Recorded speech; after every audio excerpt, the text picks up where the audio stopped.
नमस्कार, magnet brains आप लोगों का स्वागत करता है एनटीएससी के प्लेटफॉर्म पे। तो आप लोग तैयारी कर रहे हैं नेशनल टैलेंट सर्च एग्जामिनेशन की और सारे धुरंधर टीचर्स आप लोगों के साथ में हैं इस तैयारी को पूरा कराने के लिए। तो together we can win, yes, इसी स्लोगन के साथ हम आज इस वीडियो की स्टार्टिंग करते हैं।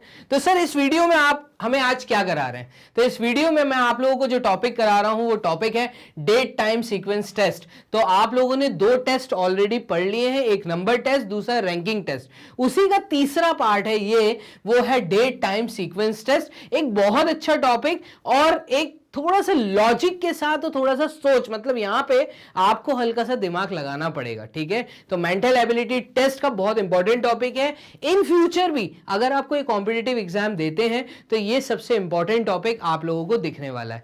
चलिए हम लोग शुरुआत करते हैं इस टॉपिक की कि इस टॉपिक में करना क्या होता है। तो इस टॉपिक में क्या होता है कि इन टाइम सीक्वेंस क्वेश्चंस, मतलब इस तरह की अगर मैं बात करूं तो इस वीडियो के अंदर मैं आपको यह बताने वाला हूं कि जो सवाल आने वाले हैं आपके सामने, ठीक है, उन सवालों में आपको you are given a question based on date and time. उन सवालों में आपको समय दिखेगा, ठीक है। समय के साथ हो सकता है आपको कुछ दिनांक दिखे, कुछ डे दिखे, कुछ दिन दिखे, उसका दिनांक दिखे, मतलब आपको नंबर्स में डेट दिखे, ठीक है। आपको हो सकता है दिन दिया हो कि ट्यूसडे है, मंडे है, थर्सडे है, तो आपको डेट एंड टाइम दिया रहेगा सवालों के अंदर और आपको क्या करना है, तो it is required to find out either date और नंबर ऑफ द डेज। तो depend on the situation, depend on the, मैं ऐसा बोलूंगा कि क्या डाटा दिया है, डिपेंड ऑन द डाटा आपसे जो सवाल पूछा जा सकता है वो सवाल हो सकता है या तो आपसे उसको डेट को, मतलब जो भी डेट या कुछ भी दिन दिया होगा उसको रेफरेंस मानते हुए आपको दिन या आपको समय या आपको नंबर ऑफ डेज का कैलकुलेशन करके आपको पूछे हुए क्वेश्चन को सेटिस्फाई करवाना है। तो जो सवाल आपसे पूछा होगा तो डिपेंड ऑन द कंडीशंस आपको सेटिस्फाई करवाना है बातों को, ठीक है। तो कुल मिला के जो सवाल आने वाला है उसमें डेट और टाइम होने वाला है और उसी पे बेस्ड, उसी पे आधारित कुछ डेट्स और टाइम्स आपसे पूछ सकते हैं, ठीक है। अब सर क्या बोलना चाह रहे हैं, नहीं आ रहा समझ, तो ये देखो, ये टॉपिक तभी समझ आएगा जब आप नंबर ऑफ क्वेश्चंस को सॉल्व करेंगे। तो हम कोशिश करते हैं कि इस वीडियो में आपको अराउंड 15 to 16 क्वेश्चन सॉल्व करवाऊं जो कि अलग अलग वैरायटी से इस टॉपिक से आपको देखने को मिल सकते हैं। तो पहला क्वेश्चन, उससे मैं आपको बात समझाने की कोशिश करता हूं। देखिएगा पहला क्वेश्चन क्या आएगा आपके सामने। देखो, एक क्वेश्चन जो मैंने लिया है बड़ा सिंपल सा सोबर सा क्वेश्चन लिया है।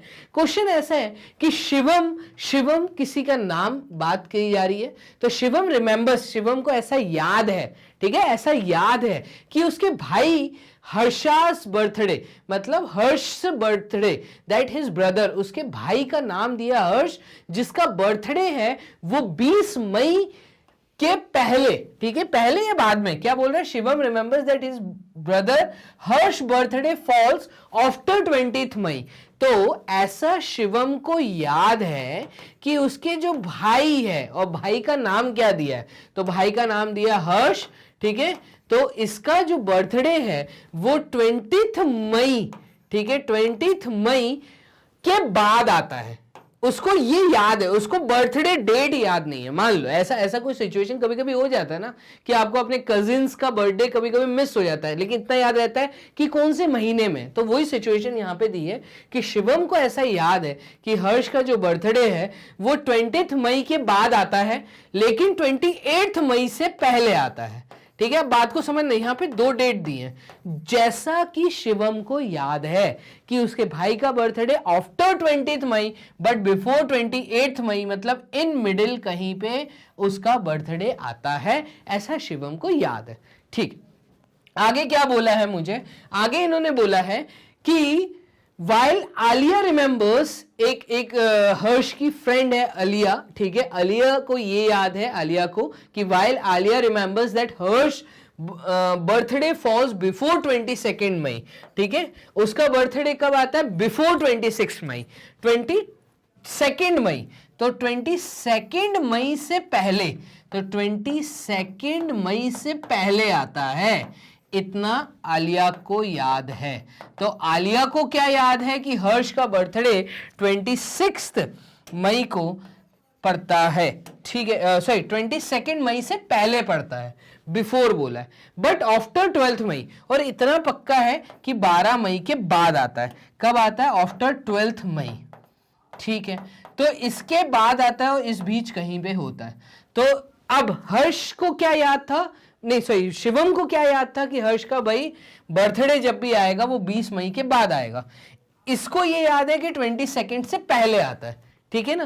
तो अगर मैं इन दोनों स्टेटमेंट को देखूं तो ये पक्का हो गया है कि 20 मई के बाद और 22 मई से पहले अगर दोनों को हम मैच करें तो इन डेटों के बीच में जो डेट आ रही है वो है 21 मई।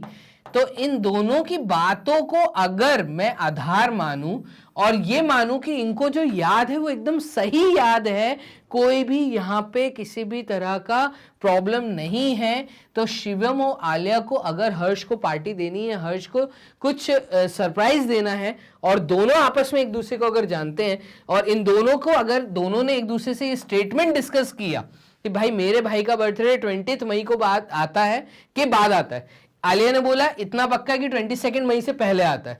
तो अब दोनों की बातों को कॉन्ट्राडिक्ट करते हुए अगर मैं देखूं तो बीच में जो चीज आ रही है वो है 21 मई। तो इतना पक्का है कि भाई हर्ष का जो जन्मदिन है वो 21 मई को पड़ेगा, ठीक है। तो आपको ये चीज देखनी है। अब इन्होंने यही पूछा on what date Harsh birthday falls, तो मैं कहूंगा बी ऑप्शन ऑन 21 मई, अगर इन दोनों की बातों को हम सही मानते हुए चलते हैं और आपको यही मानना है। तो दी हुई कंडीशन क्या है, शिवम और आलिया जो दोनों बात कर रहे हैं हर्ष के बारे में, ठीक है। तो फाइनली दोनों किसके बारे में बात कर रहे हैं, हर्ष के बारे में बात कर रहे हैं।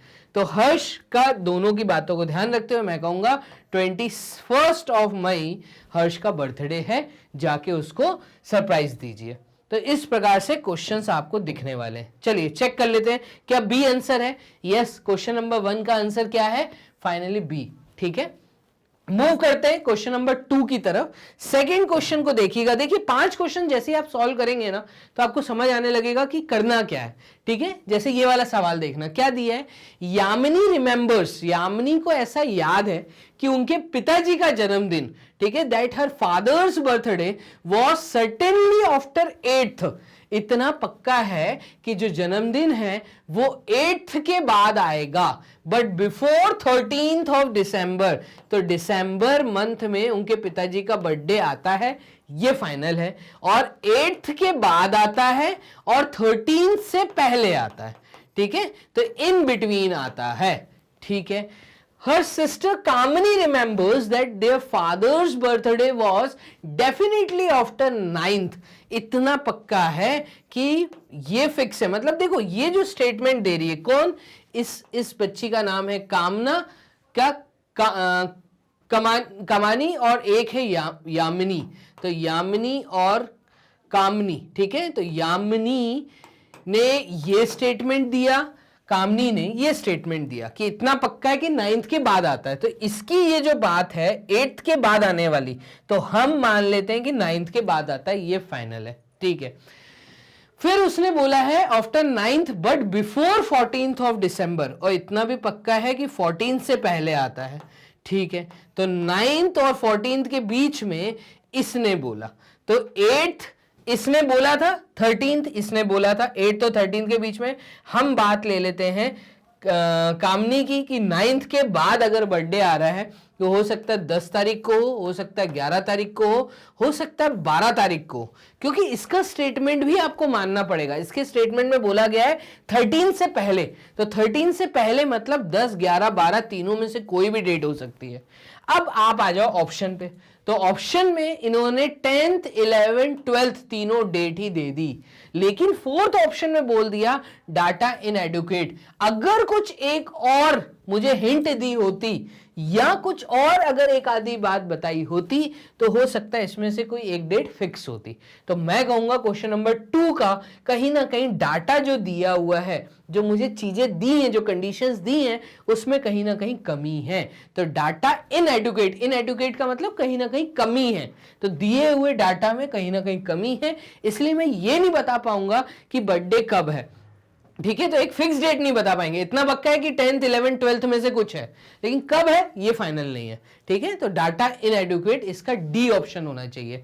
क्वेश्चन नंबर 2 में आंसर है डी, देखिएगा, देखिए क्वेश्चन नंबर 2 में फाइनली हमारा जवाब क्या आया, डाटा इनएडिक्वेट। तो इस प्रकार से आपको क्वेश्चन सॉल्व करना है। एक थर्ड क्वेश्चन और लेते हैं। थर्ड क्वेश्चन में क्या कह रहा है, ये थर्ड क्वेश्चन में कह रहा है कि Parth left home for the bus stop. Parth ने अपना घर से निकला, ठीक है, पार्थ अपने घर से निकला कहां के लिए, बस स्टॉप के लिए। तो उसको बस स्टॉप से बस पकड़नी मान लो, और वो 15 मिनट पहले निकला, ठीक है।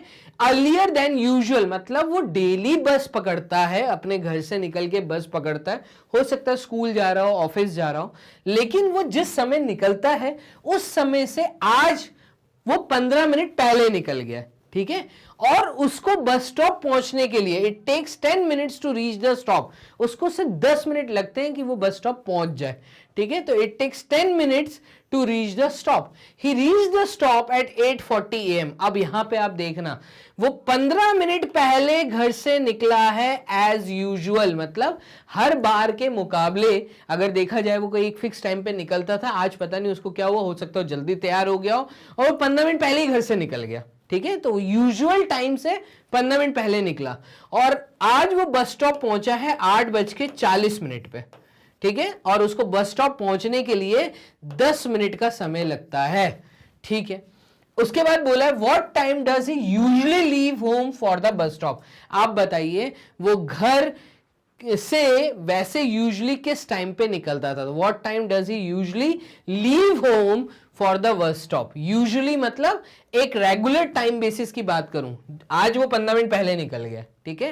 तो अगर मैं ये डाटा दिए हुए की बात करते हैं तो बात को समझना, आज वो 8:40 पे पहुंच गया, 8:40 AM, मॉर्निंग 8:40, और आज वो 15 मिनट पहले निकला घर से। उसको घर से मतलब घर से बस स्टॉप पहुंचने के लिए 10 मिनट लगते हैं। तो मैं ऐसा बोलता हूं कि वो 8:30 पे, मतलब उसको 8:30 पे एक्चुअली अगर वो निकलता तो 10 मिनट में बस स्टॉप पहुंच जाता 8:40 पे, ठीक है। तो वो 15 मिनट पहले निकला एज यूजुअल, तो 8:30 का जो टाइम उसको लगा अपने घर से, वो कितने बजे निकला होगा, आज वो अपने घर से निकला होगा 8:30 AM पे। इस चीज को समझना, क्योंकि 10 मिनट लगे उसको पहुंचने में, तो 8:40 पे पहुंच गया। तो आज वो अपने घर से निकला सुबह 8:30 बजे, ठीक है। और ये समय वो समय है जो वो 15 मिनट पहले निकला यूजुअल टाइम से।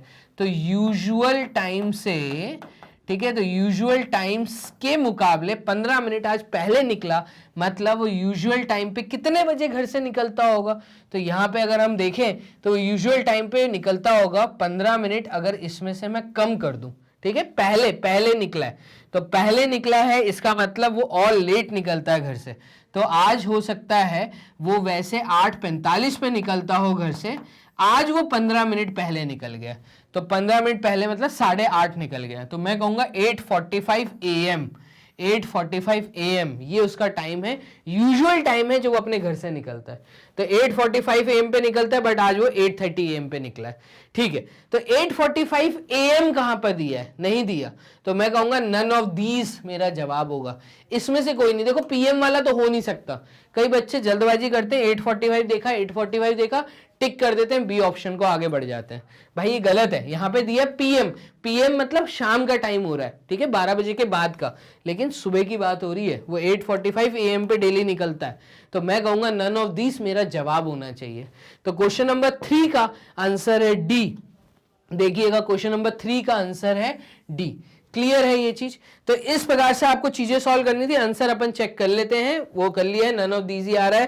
क्वेश्चन नंबर 4 पे मूव करते हैं। फोर्थ क्वेश्चन क्या कह रहा है, फोर्थ सवाल कह रहा है कि reaching the place of meeting on Tuesday, ठीक है, reaching the place of meeting, ठीक है, तो कहीं पे मीटिंग है, उस प्लेस पे पहुंचा है कोई, ठीक है, reaching the place of meeting on Tuesday 15 minutes before, तो ट्यूसडे को 15 मिनट पहले पहुंच, 8:30 आवर्स, तो 8:30 आवर्स से 15 मिनट पहले, ठीक है। तो 8:30 बजे वाला बंदा 15 मिनट पहले अगर पहुंच रहा है तो मैं कहूंगा वो 8:15 पे वहां पहुंच गया था।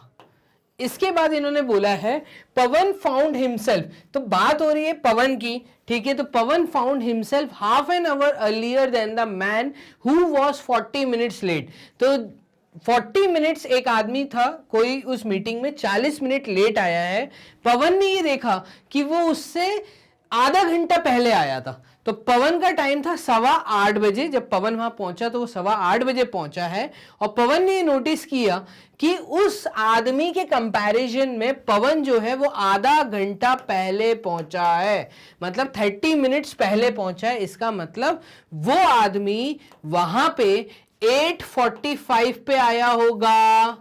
ये बात तुम्हें समझनी पड़ेगी। 8:45 आवर्स पे वो बंदा वहां पहुंचा होगा। तो पवन ने ये चीज नोटिस की। पवन देखो, पवन कितने बजे पहुंचा था? पवन पहुंचा था 8:15 बजे। पवन ने ये नोटिस किया कि एक और बंदा वहां पे आया है जो कि उस मीटिंग में 40 मिनट लेट आया है, बट पवन ने उससे जब अपना कंपैरिजन किया तो पवन ने देखा कि वो 30 मिनट पहले आ गया था, इस आदमी के 30 मिनट पहले आ गया था। तो अपने टाइम में जब उसने 30 मिनट ऐड किए तो वो बंदा पहुंचा होगा 8:45 आवर्स पे। तो ये वो आदमी था जो 40 मिनट लेट पहुंचा है मीटिंग में।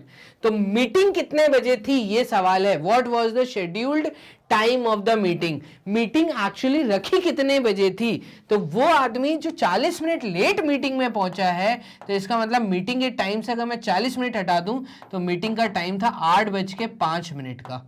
ठीक है, तो ये चीज आपको समझनी पड़ेगी। 8:05 का मीटिंग शेड्यूल था, वो बंदा वहां पे 40 मिनट लेट पहुंचा है, और पवन जो था वो वहां पे 8:15 बजे पहुंचा, मतलब पवन भी 10 मिनट लेट पहुंचा है।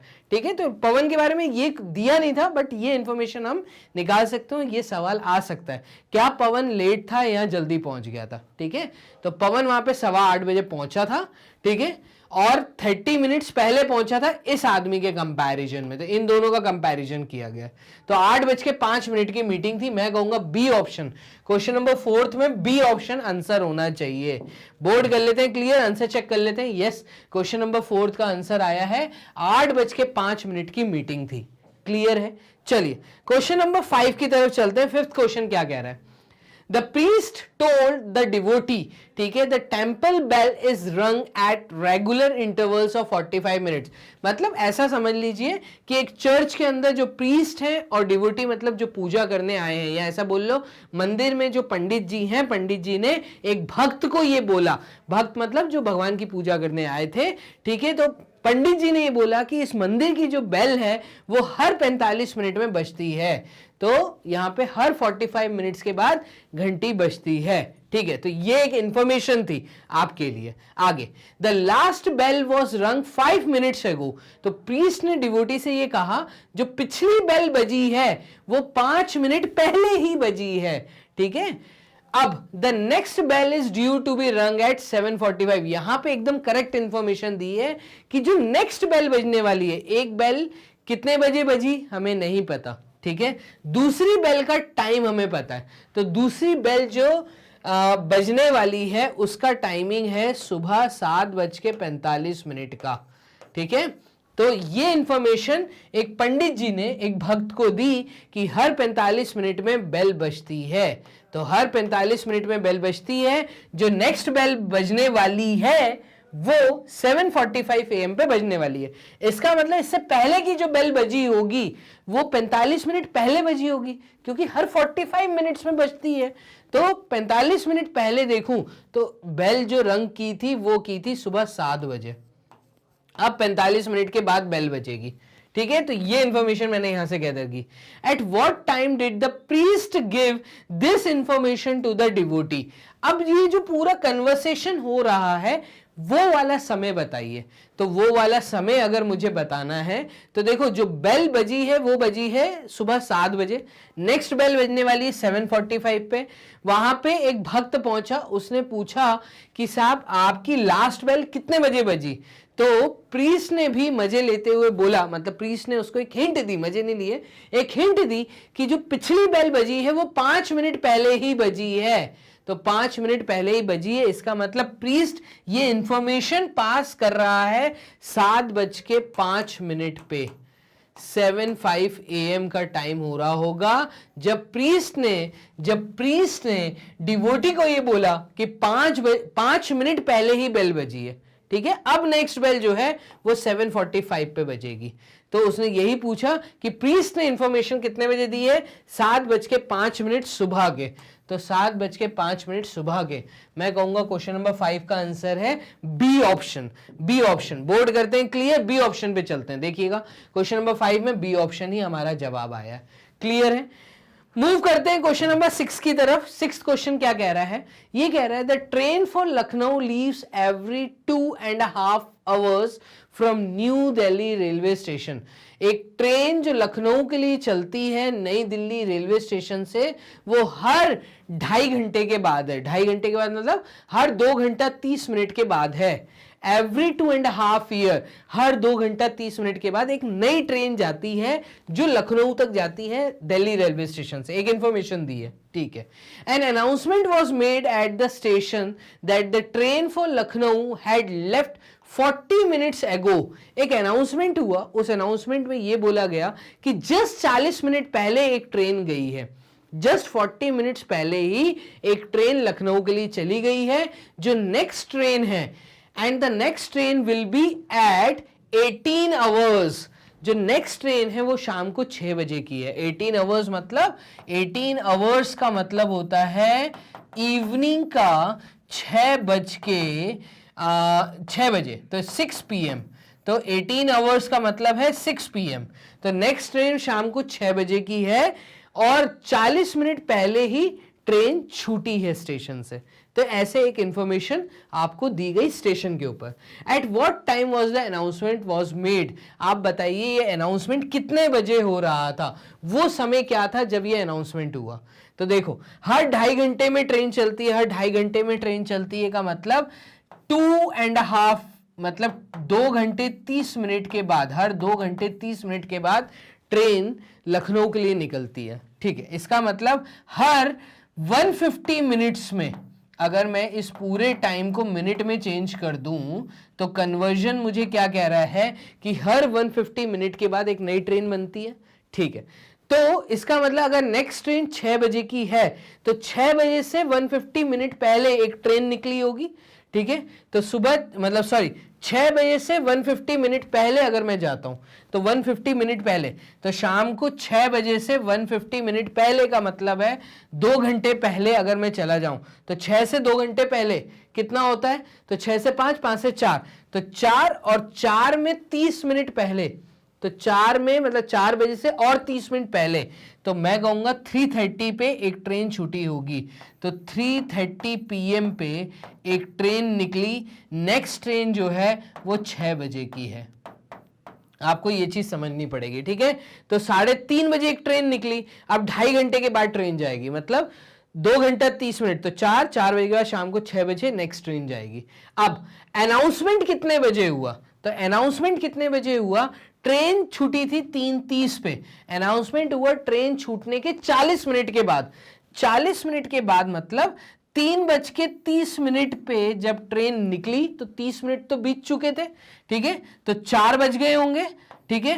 4 PM जब 30 मिनट्स बीत चुके होंगे और 10 मिनट्स मतलब 4:10 पे अनाउंसमेंट हुआ होगा कि 40 मिनट पहले ट्रेन छूटी है। 40 मिनट पहले ट्रेन छूटी है, तो ये टाइम था 4:10 का। अब 4:10 शाम के और यहां पे हमें टाइम दिया है 15:30 आवर्स, ए ऑप्शन। 15:30 का मतलब क्या है, 13, 14, 15, 3:30, ये टाइम दिया हमें 3:30 का। 17:10 आवर्स का मतलब है ये आपको टाइम दिया है 5:10 का शाम को, ठीक है। और 16 आवर्स का मतलब क्या है, तो 16 आवर्स का मतलब है 4 बजे का टाइम दिया है। लेकिन ट्रेन जब अनाउंसमेंट हुआ 4:10 पे, तो मैं डी ऑप्शन पे टिक लगाऊंगा। यहां पे आएगा नन ऑफ दीज, मतलब इन टाइम में से कुछ नहीं है। टाइम था 4:10 शाम का, ठीक है। तो नन ऑफ दीज मेरा जवाब होना चाहिए। बोर्ड कर लेते हैं, क्लियर, आंसर चेक कर लेते हैं। देखिएगा क्वेश्चन नंबर 6 में डी ऑप्शन मेरा आंसर आया। तो कितना इजी है, बहुत आसान है, सिर्फ जो इंफॉर्मेशन दी है उस इंफॉर्मेशन को लिख लो, तुम्हें चीजें समझ आ जाएंगी। ठीक है, तो छोटा सा मतलब आपको कन्वर्जन आना चाहिए कि मिनट को आवर्स में, आवर्स को मिनट में कैसे चेंज करना है। 18 आवर्स का मतलब क्या है, शाम की बात हो रही है, 12 बजे के बाद की बात हो रही है, आफ्टरनून की बात हो रही है, ठीक है, नून के बाद की बात हो रही है। तो ये चीज हमने यहां पे समझ ली है। अब मूव करते हैं क्वेश्चन नंबर 7 पे। 7th क्वेश्चन कह रहा है an application was received by inward clerk in the afternoon of the weekday. An application was received inward clerk in the afternoon of the weekday. Weekday में, दिन में एक application clerk के पास आई है। ठीक है, दिन में, कोई समय नहीं दिया, दिन में आई है। ठीक है, नेक्स्ट डे ही forwarded it to the table of the senior clerk. उसने क्या किया, जिस क्लर्क को एक एप्लीकेशन मिली थी उसने उस एप्लीकेशन को दूसरे दिन सीनियर क्लर्क को दी। तो नेक्स्ट डे ही forward it to the table of the senior clerk who was on leave that day, जो दूसरे दिन छुट्टी पे था। तो एक दिन एप्लीकेशन आई, दूसरे दिन उसने एप्लीकेशन आगे पास की, उस दिन वो ऑफिसर नहीं आया था। ठीक है, the senior clerk next day evening put up the application to the desk officer. ठीक है, और ये ऑफिसर के पास कब गई, तो नेक्स्ट डे गई। तो नेक्स्ट डे मतलब एक दिन के बाद दूसरे दिन वो आया, दूसरे दिन उसने एप्लीकेशन दी है ऑफिसर को। तो यहां मैं बोल रहा हूं ऑफिसर, ठीक है, ऑफिसर, और यहां पे मैं बोल रहा हूं जूनियर क्लर्क। ठीक है, और फिर उसके बाद सीनियर क्लर्क एक दिन की छुट्टी पे था। ठीक है, तो सीनियर क्लर्क एक दिन की छुट्टी पे था, फिर से दूसरे दिन मतलब जिस दिन वो छुट्टी पे था उसके टेबल पे उस दिन एप्लीकेशन पहुंच गई थी। उसके बाद दूसरे दिन सीनियर क्लर्क ने उस एप्लीकेशन को देखा। ठीक है, और उसी दिन उसने ऑफिसर को दे दिया। तो यहीं पे ये बॉक्स बनेगा। ठीक है, ये यहां पे नहीं बनेगा। देखो मैं क्या कर रहा हूं, मैं ड्राइंग्स बना रहा हूं। तो हो क्या रहा है, अगर मैं फर्स्ट डे की बात करूं तो कोई एप्लीकेशन अगर मैंने कब दी है, दिन नहीं दिया, नेक्स्ट डे है ना, तो मैंने मान लो मंडे को एप्लीकेशन दी, ट्यूसडे को उसके टेबल पे पहुंची, बट ट्यूसडे को वो छुट्टी पे था। ठीक है, वो आया है ऑफिस में वेडनेसडे को, तो वेडनेसडे को उसने मेरी एप्लीकेशन देखी।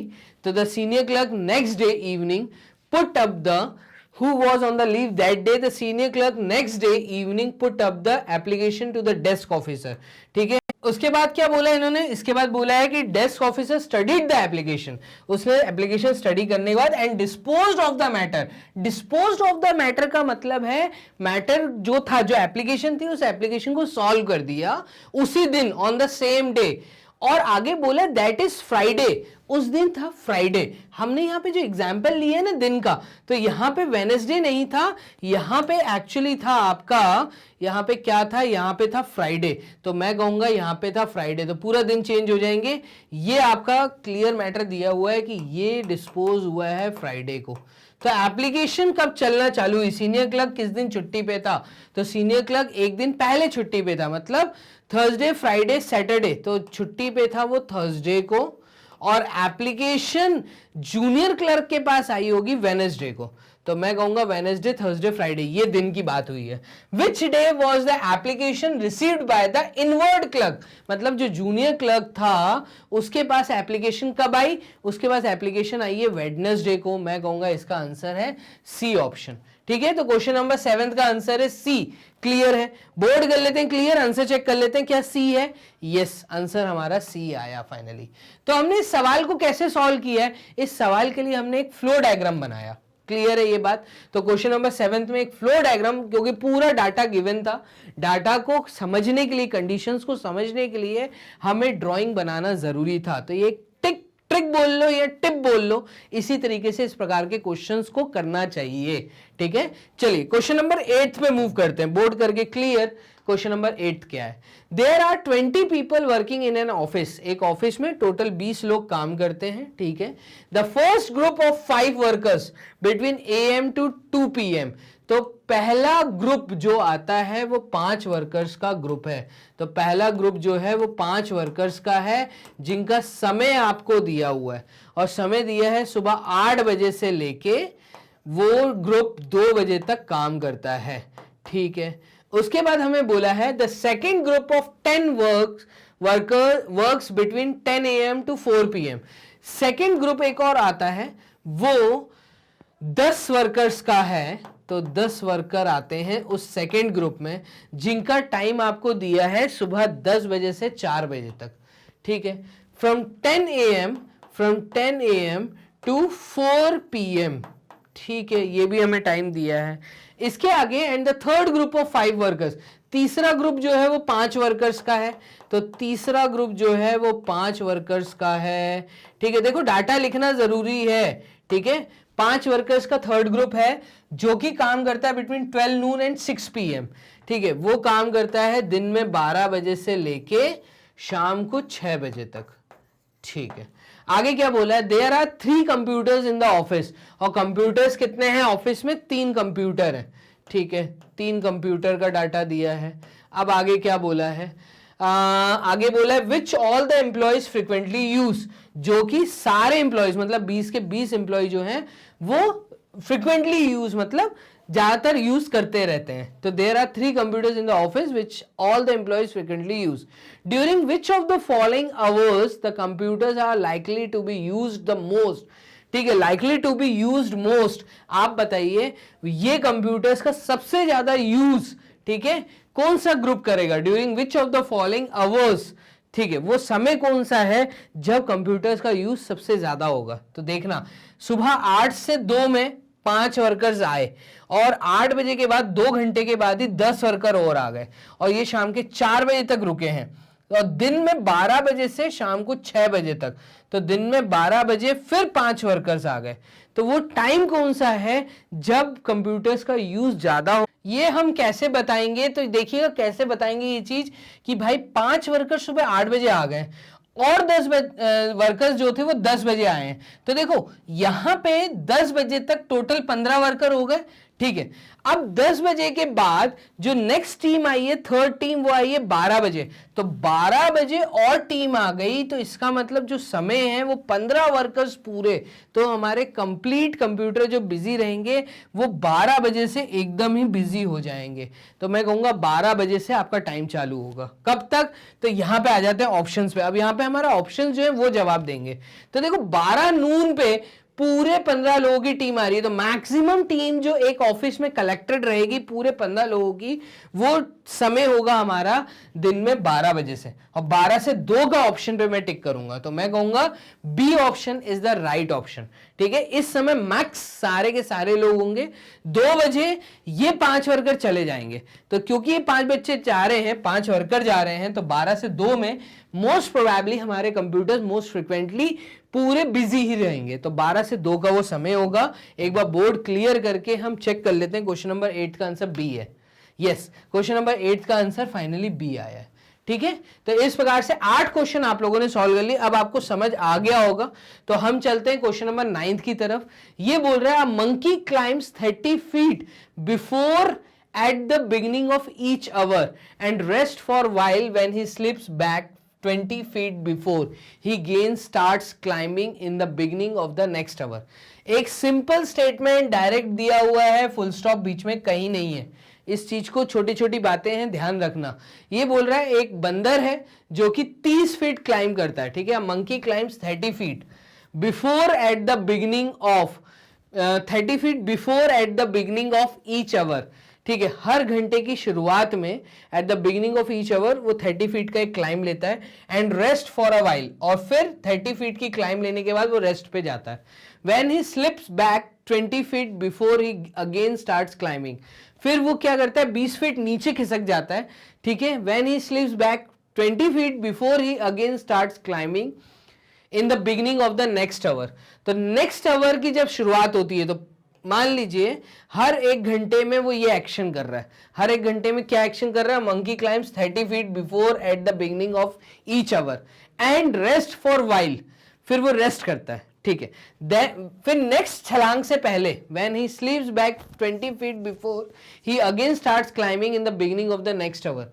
If he begins his ascent at 8 AM, अगर वो सुबह 8 बजे ऐसा करना चालू करता है, at what time will he first touch the flag at 120 feet from the ground. अच्छा, एक फ्लैग है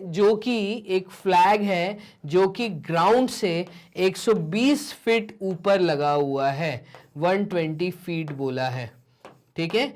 एक मंकी के कूदने का नेचर उन्होंने बताया, मंकी उस फ्लैग को कब टच कर पाएगा, तो ये बोला है फ्रॉम द ग्राउंड।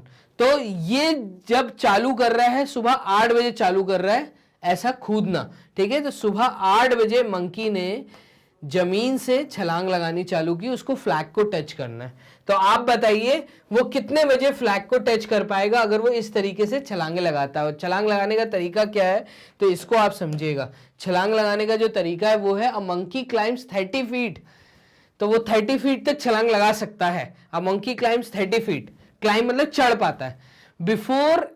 बिफोर ठीक है, at the beginning of each hour, हर घंटे की शुरुआत में, ठीक है। Before at the beginning of each hour, at the beginning of each hour, हर घंटे की शुरुआत में वो 30 फीट चढ़ जाता है।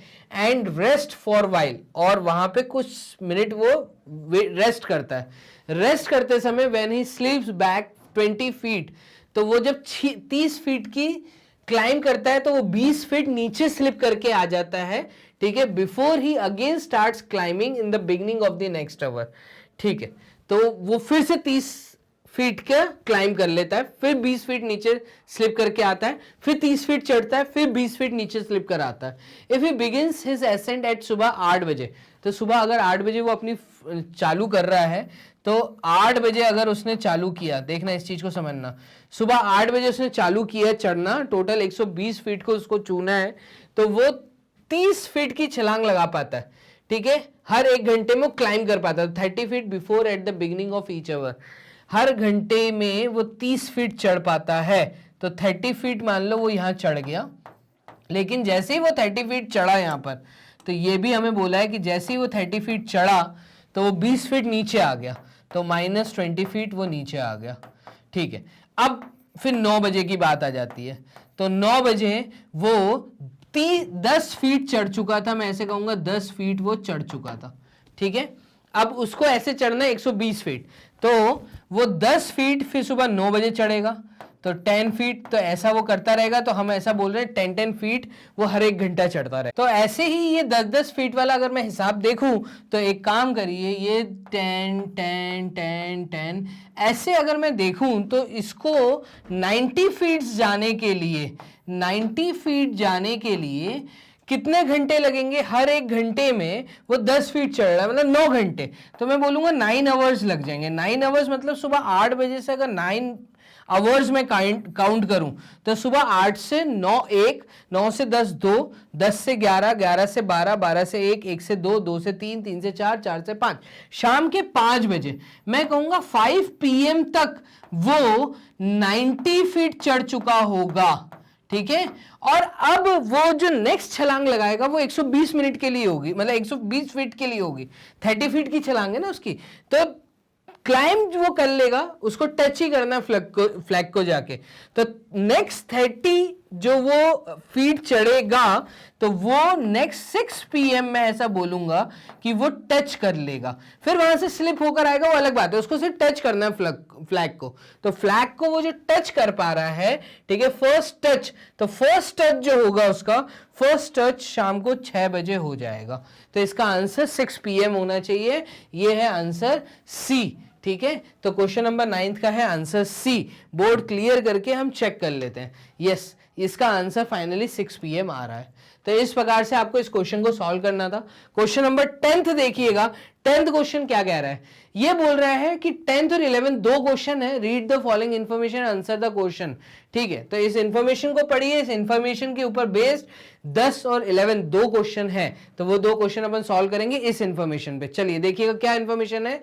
Kamal is available at home from 12 noon to 4 PM। Kamal घर पे रहता है 12 बजे से लेके, तो 12 noon बोला है ना, तो यहाँ पे PM नहीं, नून का आप ध्यान रखिएगा। 12 noon से लेके 4 PM तक कमल घर पे रहता है ट्यूसडे को, तो ये रहा ट्यूसडे, ठीक है।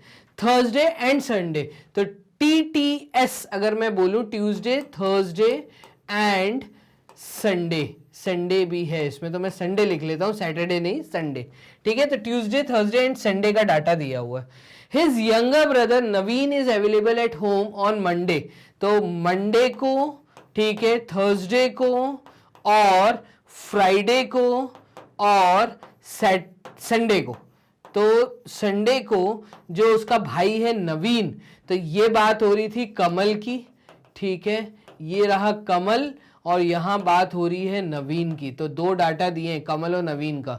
नवीन जो उसका छोटा भाई है, यंगर ब्रदर है ना, ओल्डर मतलब बड़ा, यंगर मतलब छोटा। तो कमल से छोटा जो है नवीन, नवीन घर पे रहता है सुबह 10 से 2, तो 10 AM टू 2 PM का हमें टाइम दिया हुआ इस दिन, ठीक है।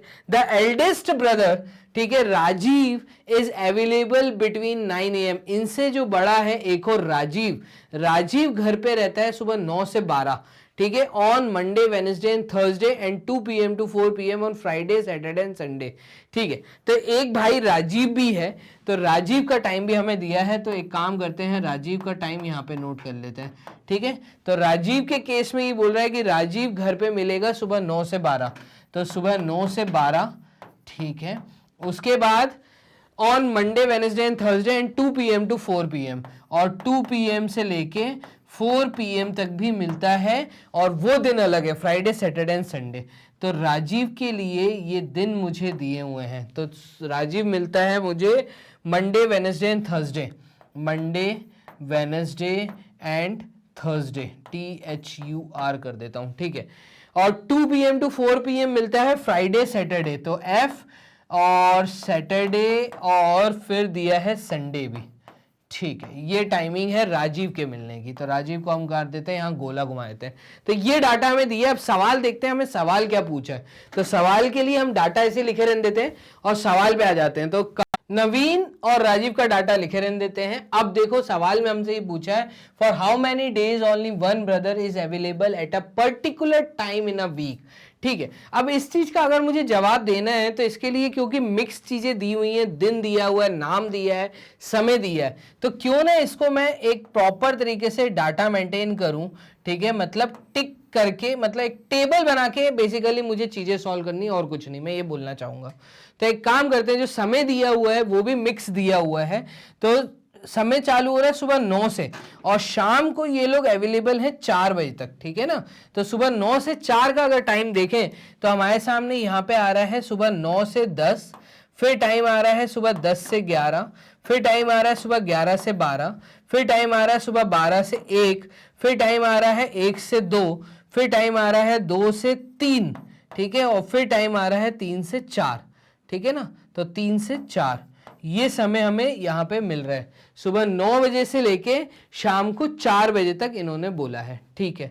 और यहाँ पे हमें इन्होंने बोला है क्या, दिन के बारे में। तो दिन हमारे हैं संडे, मंडे, ट्यूसडे, और ट्यूसडे के बाद मैं यहाँ आ जाता हूँ वेडनेसडे। तो हम लोग यहाँ पे इसको कर देते हैं ट्यूसडे, वेडनेसडे और थर्सडे, ठीक है। थर्सडे के बाद यहाँ पे फ्राइडे, और फ्राइडे के बाद यहाँ पे आएगा सैटरडे, ठीक है। तो अब इनका टाइम टेबल हम लोग यहाँ पे बेसिकली मेंटेन कर रहे हैं, ठीक है। तो कौन कौन किस टाइम पे अवेलेबल है हम वो लिखना चालू करेंगे, और कुछ नहीं। तो बहुत सिंपल हो जाएगा हमारा काम, कोई मुश्किल काम नहीं है। ध्यान से देखिएगा, पहले मैं फिल करता हूं कमल को, तो यहाँ सबसे पहले हम फिल करते हैं राजीव को, ठीक है। राजीव सबसे बड़ा है, तो राजीव के लिए सुबह 9 से 12, मंडे, वेडनेसडे, थर्सडे। तो मंडे, वेडनेसडे एंड थर्सडे सुबह 9 से 12। तो 9 से 12 राजीव, आर, ठीक है, आर ये इस दिन अवेलेबल है, ठीक है, 9 से 12 में। तो 9 से 12 में मतलब यहाँ पे भी है, यहाँ पे भी है, यहाँ पे भी है, यहाँ पे भी है, यहाँ पे भी है, और यहाँ से भी है। तो 9 से 12 मंडे, वेडनेसडे, थर्सडे सुबह 9 से 12 का मैंने यहाँ पे फिल कर दिया है। तो हम ये वाला लाइन हटा देते हैं, ठीक है, ये 9 से 12 हट गया। राजीव फिर 2 से 4 भी अवेलेबल है, फ्राइडे, सैटरडे और संडे को। तो फ्राइडे, सैटरडे और संडे, तो ये टाइम दिया है 2 बजे से। तो 2 बजे से फ्राइडे के बाद सैटरडे के बाद संडे। तो 1 से 2 नहीं, 2 से 3 और 3 से 4 दिया है, तो यहां पे हम भर देते हैं राजीव, राजीव और राजीव को। देखो फिल करना है, जवाब तुम्हें निकलता हुआ मिल जाएगा, तो तुम समझ गए होगे करना कैसे है। ठीक है, यहां पे भी संडे को भी राजीव अवेलेबल है 3 से 4 में। ठीक है, तो राजीव संडे को अवेलेबल है, फ्राइडे को अवेलेबल है, और फिर उसके बाद सैटरडे को भी अवेलेबल है राजीव। तो ये डाटा भी हमारा यहाँ पे हो गया। चलिए अब हम आ जाते हैं कमल पे। तो कमल ट्यूसडे, थर्सडे और संडे दिन में 12 से 4, तो दिन में 12 से 4 बजे के बीच में, तो 11 से 12 और 12 से 4 अवेलेबल है, तो इस स्लॉट में अवेलेबल है वो कमल अवेलेबल है, बट ट्यूसडे, थर्सडे और संडे को। तो ट्यूसडे, थर्सडे एंड संडे, मतलब यहां पे आएगा। तो ये फ्राइडे को नहीं है, इस दिन नहीं है। ठीक है, देखिएगा, तो 2 बजे से नहीं 12 बजे से, तो 12 से 1 में ट्यूसडे को अवेलेबल है, तो 12 से 1 में कमल अवेलेबल है, 12 से 1 में कमल अवेलेबल है। फिर ट्यूसडे के बाद थर्सडे को अवेलेबल है कमल, फिर थर्सडे के बाद संडे को अवेलेबल है कमल, तो संडे यहां पर है। ठीक है, ऐसे ही यहां पे भी कमल है, यहां पे भी कमल है, यहां पे भी कमल है। ठीक है, तो 1 से 2 में भी है, और फिर 2 से 3 में भी है, 3 से 4 में भी है। ठीक है, तो कमल है, कमल है, फिर कमल यहाँ पे भी है, यहाँ पे भी है। तो संडे हो गया, संडे, मंडे, ट्यूसडे, तो Sunday and Tuesday and Thursday, तो कमल यहाँ पे भी आएगा और कमल यहाँ पे भी आएगा। चलिए ठीक है, तो थर्सडे का भी डाटा मैंने फिल कर दिया है कमल का, 12 से 4 का। अब बच रहा है Naveen. Naveen Monday, Thursday, Friday and Sunday है। तो नवीन सुबह 10 बजे से लेके 2 बजे तक, तो 10 से 2 में, ये 4 में आपका आएगा नवीन, एन आएगा, और दिन है मंडे, थर्सडे, फ्राइडे, संडे। तो संडे भी है, ठीक है, संडे भी है। संडे के बाद ये हैं भाई साहब मंडे को भी, तो मंडे को भी है, फिर है थर्सडे और फ्राइडे को, तो थर्सडे को है और फ्राइडे को है। तो ये 4 डॉट आ गए। यहाँ पे ये सुबह 10 बजे से हैं, तो नवीन यहाँ पर है, फिर नवीन यहाँ पर है, नवीन यहाँ पर है, और नवीन यहाँ पर भी है। ठीक है, फिर नवीन 11 से 12 भी अवेलेबल है, तो नवीन अवेलेबल है, नवीन अवेलेबल है, नवीन अवेलेबल है। ठीक है, नवीन अवेलेबल है, नवीन अवेलेबल है, नवीन अवेलेबल है, और ठीक है, तो 1 2 3 4 घंटे के लिए नवीन सुबह 10 से 2 यहाँ पे अवेलेबल है, संडे को और मंडे को। फिर उसके बाद थर्सडे को, तो नवीन अवेलेबल है, नवीन अवेलेबल है, और नवीन यहाँ पे भी अवेलेबल है। फिर फ्राइडे को नवीन अवेलेबल था, फ्राइडे को नवीन अवेलेबल है, फ्राइडे को 12 से 1 में भी है, और 1 से 2 में भी नवीन अवेलेबल है। ठीक है, अब आ जाते हैं हमारे सवाल। तो सवाल हमसे क्या पूछा था? सवाल हमसे पूछा था for how many days only one brother, कोई एक brother is available at a particular time in a week. ठीक है, वो एक पर्टिकुलर टाइम पे कोई एक भाई तो तुम्हें मिल ही जाएगा। तो संडे वाला दिन जो है वो यहां पे आप देखो कोई एक भाई तो मुझे मिल ही रहा है, तो ये थर्सडे वाला दिन है। ठीक है, अब थर्सडे वाला दिन तो है ये, इसके बाद और कौन सा दिन है? तो यहां पर सुबह 9 से 10 में राजीव है, बट उसका 10 से 11 में ये है, तो लेकिन ये वेडनेसडे को, फ्राइडे को नहीं है। तो यहां से पर्टिकुलर वन डे, ठीक है, इस समय पे, तो मैं बोलूंगा संडे को सुबह 9 से 10 में, संडे को सुबह 9 से 10 में कोई नहीं है। तो for how many days only one brother is available, only one brother is available, only one brother is available, that is Friday, Saturday. क्यों ऐसा बोल रहा हूं फ्राइडे और सैटरडे? क्योंकि देखो एक ही भाई है यहाँ पे, फ्राइडे को भी सैटरडे को भी। फिर दूसरा दिन है वेडनेसडे, और एक है यहाँ पे ट्यूसडे। तो Tuesday, Wednesday, Friday and Saturday, 4 दिन ऐसे हैं जब सिर्फ एक ही भाई घर में मिलेगा। तो मैं कहूंगा मेरा जवाब यहाँ पे डी ऑप्शन आएगा। क्लियर? तो क्वेश्चन नंबर 10 का आंसर है डी। इसको चेक कर लेते हैं। तो यहां देखिए क्वेश्चन नंबर 10 का आंसर फाइनली डी आया, ये ग्रीन टिक आ गया। अब सेम चार्ट से मैं यूज करूंगा आपके लिए क्वेश्चन नंबर 11 को सॉल्व करने के लिए। अपन कोशिश करते हैं। तो डाटा हमारे सामने है, हमारा जवाब यहां पे सही आया है, ठीक है। क्वेश्चन नंबर 11 भी देख लो। 11th क्वेश्चन में क्या कह रहा है? On which day of the week the youngest and the eldest brother are available at home at the same time. Same time पे दो भाई अवेलेबल हों, वो दो भाई कौन से हैं? एक तो यंगेस्ट और एक एल्डेस्ट। तो एल्डेस्ट था आपका राजीव और यंगेस्ट था आपका नवीन। तो आर और एन का जहां पे भी कॉम्बिनेशन होगा सेम टाइम वाला, वो आप बताइए। तो देखो आर एन वाला अगर मैं यहां पे देखूं तो ये मंडे वाला दिन मुझे दिख रहा है, फिर आर एन वाला मुझे दिन दिख रहा है यहां पे थर्सडे को, और सेम टाइम सुबह 10 से 11 मंडे को, थर्सडे को, 11 से 12 मंडे और थर्सडे को। तो मैं कहूंगा मंडे एंड थर्सडे। तो मंडे भी है, थर्सडे भी है, तो बोथ मंडे एंड थर्सडे। मैं कहूंगा इसका आंसर डी होना चाहिए। बोर्ड कर रहा हूं, क्लियर? आंसर देख लो, डी है क्या? यस, इसका आंसर फाइनली डी आया। तो दो क्वेश्चन, एक डाटा आपको गिवन था, उसके बेस पे 10th और 11th क्वेश्चन हमने सॉल्व कर लिया। तो यहां तक आप लोग 11 क्वेश्चन सॉल्व कर चुके हैं। अब मूव करते हैं हम क्वेश्चन नंबर 12 पे।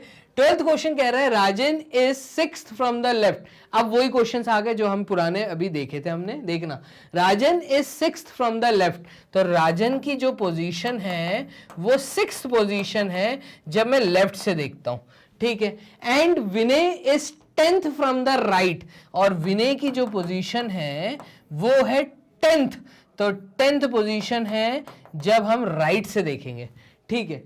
And in a row of the boys, if there are 8 boys between Rajan and Vinay, तो राजन और विनय के बीच में अगर 8 लड़के हैं, if there are 8 boys हैं इन लोगों के बीच में है 8 बॉयज। तो 8 ये 9 10, तो 10 टोटल लड़के हैं ये, ठीक है। Between Rajan and Vinay how many boys are there in the row में बताइए टोटल कितने लड़के हैं।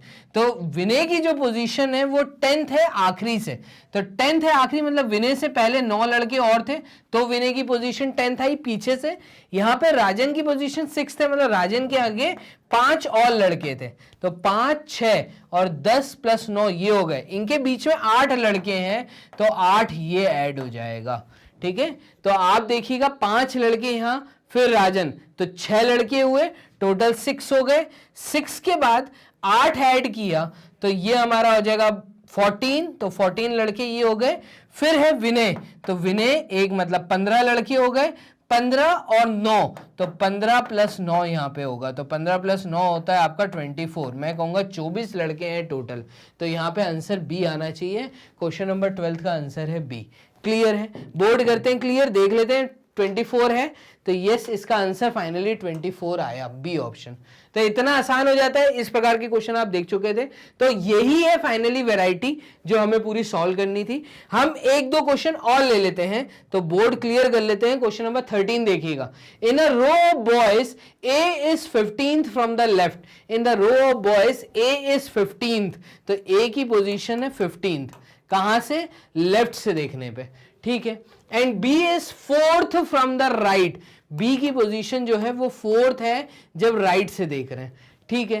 There are 3 boys between A and B. A and B के बीच में 3 लड़के हैं, 3 बॉयज, ठीक है। सी इज जस्ट लेफ्ट ऑफ ए, तो सी जो है वो ए के लेफ्ट में है। तो सी जो है वो ए के लेफ्ट में है। सी जस्ट लेफ्ट ऑफ ए का लेफ्ट ये हुआ, तो लेफ्ट से हम देख रहे थे, और ए का लेफ्ट, तो यही हुआ सी, ठीक है। What is C's position from the right? आप बताइए सी की पोजीशन राइट से क्या होगी? तो हमें सी की पोजीशन बतानी है, एक डिफरेंट वैरायटी का क्वेश्चन। तो यहां पे अब आप बताइए सी की पोजीशन क्या है। अब देखो इधर से बी की 4th है, फिर 3 लड़के हैं, तो 4th के बाद 5 6 7 ये, और 8th पोजीशन पे होगा ए, तो 9th पोजीशन पे होगा लेफ्ट से देखने पे सी। हमसे क्या बोला है? C position from the right. Right से आपको देखना है, राइट मतलब यही है, तो राइट से 9th पोजीशन। मैं कहूंगा ए आंसर आएगा हमारा। समझे आप? हमने क्या किया, ए की पोजीशन 15 थी आगे से, तो पीछे से ए की पोजीशन हमने देखी, तो बी की पोजीशन थी फोर्थ के बाद 3 बॉयज है, तो मतलब 5 6 7 पोजीशन तक तो 3 बॉयज हो गए। 8th पोजीशन पे है ए और 9th पोजीशन पे सी फ्रॉम द राइट, तो मैं कहूंगा क्वेश्चन नंबर 13 का ए आंसर आएगा। बोर्ड करते हैं क्लियर, देख लेते हैं। यस, क्वेश्चन नंबर 13 का आंसर हमारा ए आ रहा है। क्लियर। अब मूव करते हैं क्वेश्चन नंबर 14 पे, तो 14th क्वेश्चन भी देख लीजिए। Rohit is 17th from the left, Rohit की जो पोजीशन है वो लेफ्ट से देखने पे 17th है, तो 17th है किसकी, रोहित की position from the left end of a row of 29 boys, तो टोटल रो में 29 बॉयज हैं, तो 29 नंबर टोटल दिया है हमें। ठीक है, 29 लड़के लाइन में खड़े हैं, जो रोहित की पोजीशन है वो 17th है, कहां से, लेफ्ट से, and Karan is 17th from the right, और करण की जो पोजीशन है, ठीक है, वो 17th है जब राइट से देखा। ठीक है, इधर से देखने पे करण की पोजीशन 17th आ रही है, तो Karan is 17th from the right and in the same row, उसी रो में। How many boys are there between them in the row, आप बताइए कितने लड़के इनके बीच में हैं, are there between them in the row. ठीक है, अब देखना, अगर मैं रोहित की बात करूं तो रोहित की पोजीशन यहां से देखने पे 17th है, मतलब टोटल 16 लड़के तो यहां हो गए, प्लस एक जो पोजीशन है ये वाली 17th पोजीशन ये थी रोहित की, तो टोटल 17 लड़के ये हो गए, और है कितने टोटल, 29 लड़के हैं, 29 है, तो 29 में से अगर मैं रोहित को मिला के 17 लड़के हटा दूं तो रिमेनिंग कितने बचते हैं, तो यहां पे देखना 9 में से 7 गए, ये बचे 2 में से 1 गया, ये बचा 12, मतलब इसके बाद 12 लड़के हैं। ठीक है, तो बात को समझना कि 16 लड़के तो यहां तक हो गए, और एक लड़का ये जो था ये था आपका रोहित, और रोहित के बाद में जो 12 लड़के थे, तो ये मिला के टोटल आपके 29 लड़के हो रहे हैं। ठीक है, ये आपका डाटा यहां से मैं बोलूंगा निकल के आया। अब बात को समझना, इसके बाद क्या है डाटा कि करण की पोजीशन 17th दी है, तो 12 लड़के ये पार हो गए, रोहित 13वां पोजीशन हो गया इधर से देखने पे, तो रोहित यहां पे निकल गया। 13 के बाद जब मैं यहां पे आऊंगा तो 17th पे करण खड़ा है, मतलब ये अगर रोहित की पोजीशन है तो करण यहां नहीं है, करण एक्चुअली यहां है, तो करण इधर है, इधर से देखने पे उसकी 17th पोजीशन है, तो इस साइड का एरो। ठीक है, अब बात को समझना, ये पोजीशन इस साइड जा रही है, तो अब मैं 12 लड़के और रोहित की 13वीं पोजीशन भी क्रॉस कर ली करण तक आने के लिए। ठीक है, तो 13th पोजीशन थी रोहित की,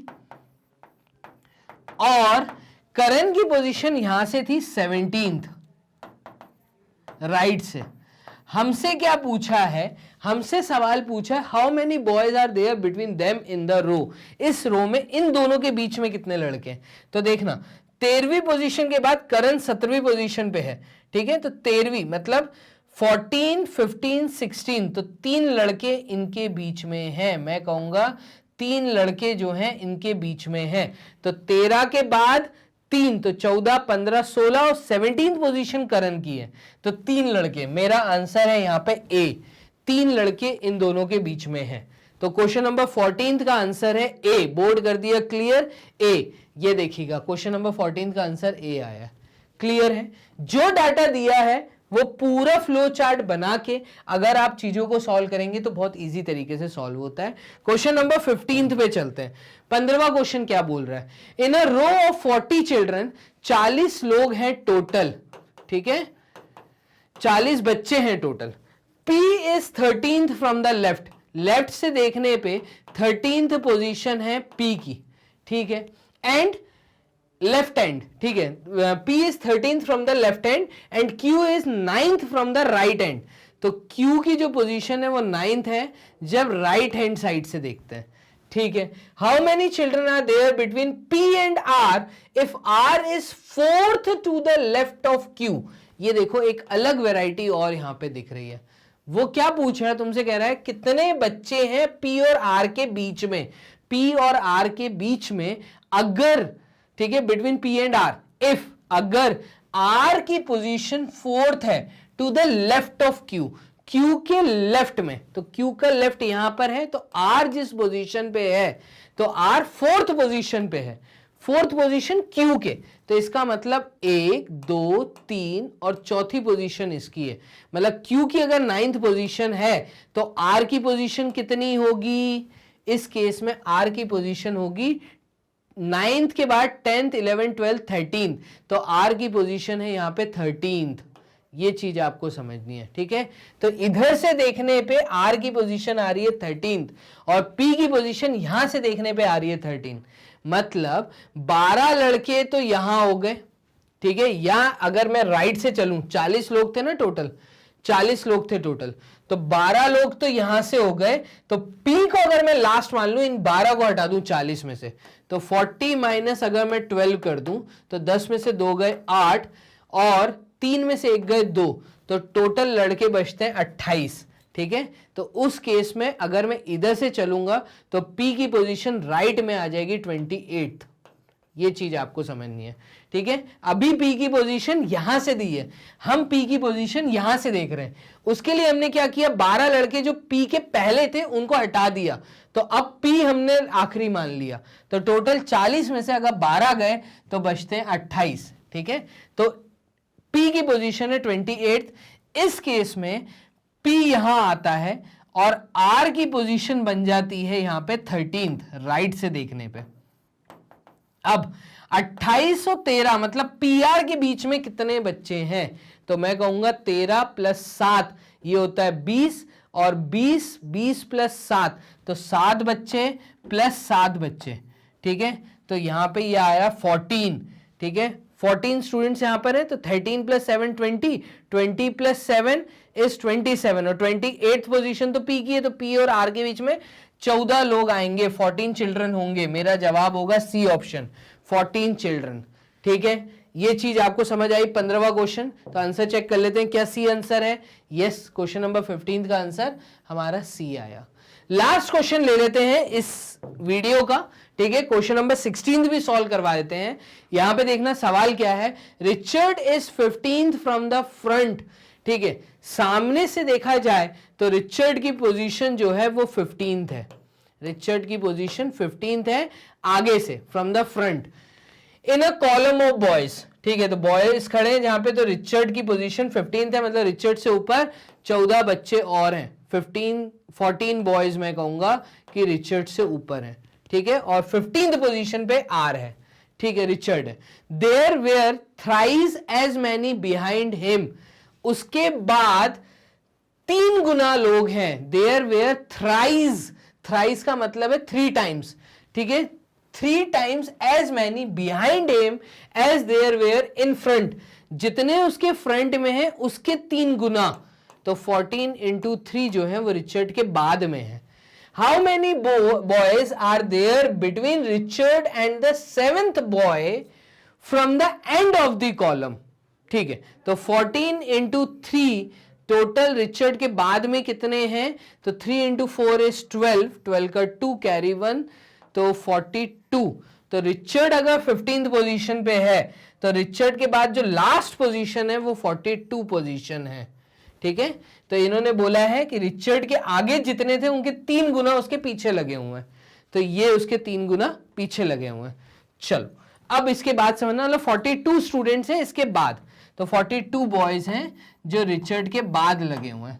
अब हमसे क्या बोला है, अगर how many boys are there between Richard मतलब 15th position and the 7th boy from the end of the column, अगर मैं एंड ऑफ द कॉलम से देखूं तो 42 बॉयज क्योंकि यहां पर है, तो 42 बॉयज में से मैं 6 लड़के हटा देता हूं, ठीक है, तो 42 इसके बाद भी हैं, तो टोटल नंबर ऑफ बॉयज पहली बात तो हैं कितने, तो 14 इसके आगे लगे थे, एक रिचर्ड था, रिचर्ड के बाद 42 बॉयज और हैं, तो टोटल नंबर ऑफ बॉयज जो हैं वो हैं 3 3 3 6 7 7 और 4 3 3 3 6 और 7, ठीक है, 4 और 1 5, तो 57 बॉयज हैं इन ऑल टोटल, मैं कहूंगा 57 बॉयज हैं, ठीक है।